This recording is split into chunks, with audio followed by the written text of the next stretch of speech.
तो उत्तर काशी इसका ये यही भी है। कहा जाता है कि काशी धरती पर नहीं है, काशी इस पृथ्वी पर नहीं है, कहा जाता है कि काशी शिव के त्रिशूल पर है। और अगर कुछ भी मतलब ऐसी प्रलय आता है या फिर कुछ जी। भी संसार में, इस ब्रह्मांड में, या फिर कुछ भी अगर इस प्रकार की काशी अनहोनी होती है में तो काशी पर कोई भी कुछ ऐसा उसका प्रभाव नहीं पड़ेगा। जी जी, त्रिशूल पे है भगवान शिव के काशी, ऐसा कहा जाता है। इसके थोड़ा सा हमारे यहाँ साहित्य में 3 प्रकार की शब्द शक्तियाँ होती हैं। हम्म। एक होती है अभिधा, दूसरी होती है लक्षणा, तीसरी होती है व्यंजना। मैं बिल्कुल आपको वो चीज़ें नहीं बताऊंगा जो आज का युवा कहे कि ये तो बिल्कुल अवैज्ञानिक बातें हैं। कोई शहर किसी त्रिशूल पे कैसे बस सकता है?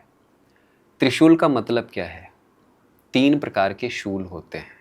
पहला शूल, शूल का मतलब ताप, ताप। कष्ट, दुख, तापत्रय जिनको कहा जाता है। आधिदैविक, आधि भौतिक और आध्यात्मिक, ये 3 प्रकार के दुख हैं हमारे। इन पूरे तीनों के तीनों दुखों को शमित करके जिस नगर को स्थापित किया गया है वो काशी है। इसीलिए कहते हैं त्रिशूले राजिता काशी। ये है त्रिशूल, और इसका प्रतीक वहां पर 3 है: विश्वेश्वर, केदारेश्वर, ओंकारेश्वर। त्रिशूल के 3 शूलों के ये प्रतीक स्थापित है वहां पे। ओंकारेश्वर, केदारेश्वर और विश्वेश्वर। पहले शूल को आध्यात्मिक, आधिदैविक, आधि भौतिक, आध्यात्मिक का शमन ओंकारेश्वर, आदि भौतिक का शमन केदारेश्वर, आदि दैविक का शमन विश्वेश्वर करते हैं। तो इसलिए इस चीज को समझना चाहिए, त्रिशूल कोई यंत्र मात्र नहीं है वहां पे, अस्त्र मात्र, शस्त्र मात्र नहीं है यहाँ पे। त्रिशूल एक बहुत व्यापक स्वरूप है यहाँ पे। व्यापक स्वरूप का मतलब जो दर्शन में हम पढ़ते आ रहे हैं, तापत्रय, उन तापत्रयों को शमित करके जिस नगर को स्थापित किया गया है, जहां पर ये तीनों ताप आपको व्यवधान न प्रदान करे, वो नगर काशी। जैसे राम राज्य की कल्पना हम पढ़ते हैं, दैहिक दैविक भौतिक तापा राम राज्य काहू नहीं व्यापा। तो जो शिव नगर बसाएगा वो कैसा होगा? तो इन तीनों तापों को दबा के बसाया गया शहर है। इसलिए वहां पर अगर सच्चाई देखा जाए, राम राज्य का प्रथम स्वरूप शिव राज्य है, वो काशी में स्थापित हुआ है। कोई दुख नहीं किसी को। आज भी काशी की जो फक्कड़पन है वो इसी का प्रतीक है। कोई दुख नहीं, यत प्राप्तम तत्पर्याप्तम, जो मिला उसी में सुकून।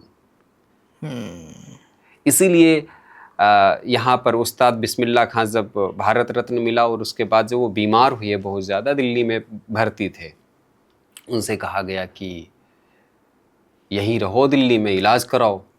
बार बार वो हट कर रहे थे, बनारस जाऊंगा मैं। तो उनसे कोई बड़ा नेता मिलने गया, क्यों बनारस जाना चाहते हो? दिल्ली इतना अच्छा शहर, एम्स में तुम्हारा इलाज चल रहा है, बनारस बनारस रट लगाया हो। तो उन्होंने एक शब्द बोला था, चना चबैना गंगजल, जो पुरवय करतार, काशी कबहु न छोड़िए विश्वनाथ दरबार।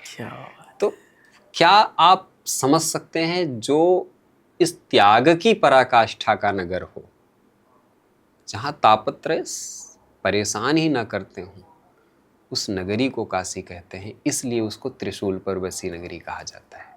वो केवल यंत्र मात्र नहीं है, एक व्यवस्था का नाम है। फिर जो वहां पर जो गंगा नदी है विपरीत दिशा में वो विपरीत बहती दिशा है, नहीं है, तो उत्तर उसके, वाहिनी है। हाँ, इसको तो थोड़ा कुछ सा इस तरह से कहा जाता है, मैंने जो ऐसा है, पढ़ा गंगा है। जी हाँ। सीधे प्रायः हर जगह पे वो पूर्व वाहिनी है, पूर्व दिशा में बहती है। काशी में क्या है कि काशी में त्रिपुर सुंदरी एक पुल है, उसके आगे रविदास घाट पड़ता है।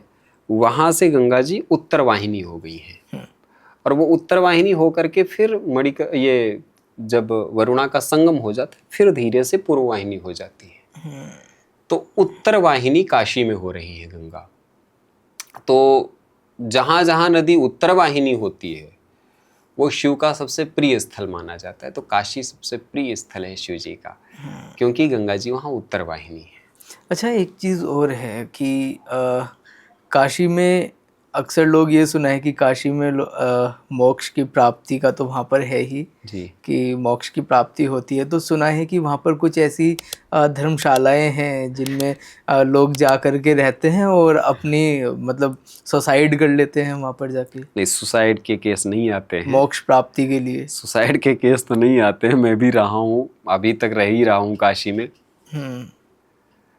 पहले, बहुत पहले लोग जाते थे। हमारे यहाँ एक व्रत प्रक्रिया है, जैसे जैनों में संधारा होता है, संलेखना उसको बोलते हैं।